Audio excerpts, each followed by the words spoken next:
Ils attendent notre retour, toujours. Mais parfois, cette attente devient douleur. L'anxiété de séparation touche des milliers de chiens, sans que leurs humains s'en rendent compte. Elle se traduit par des aboiements, des destructions, des comportements paniqués dès qu'ils sont seuls.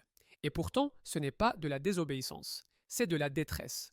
Dans cette vidéo, nous allons comprendre ce qu'est réellement l'anxiété de séparation, pourquoi elle survient et surtout comment aider nos chiens à mieux vivre nos absences. Pas de recette miracle, mais des solutions concrètes, respectueuses et adaptées à chaque cas.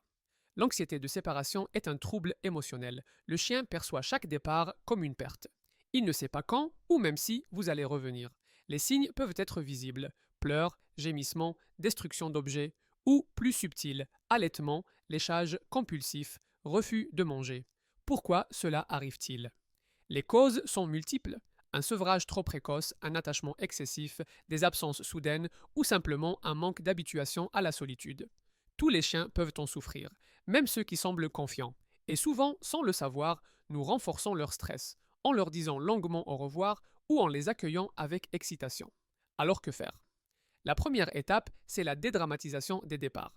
Il faut partir sans cérémonial et revenir dans le calme. Ensuite, on habitue progressivement le chien à rester seul. Quelques secondes, puis quelques minutes, puis davantage. On augmente le temps petit à petit, sans jamais le brusquer. Les objets apaisants peuvent aider. Tapis d'occupation, jouets à mâcher, vêtements imprégnés de votre odeur. Créez une zone de confort, un coin à lui, rassurant et stable. Surtout, il faut toujours veiller à ce que le chien soit bien stimulé physiquement et mentalement chaque jour.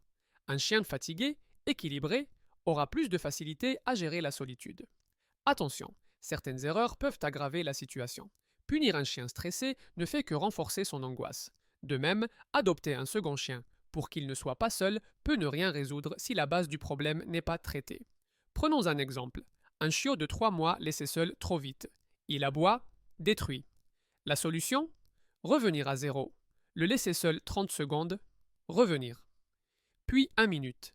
Et ainsi de suite, avec toujours une récompense à la clé.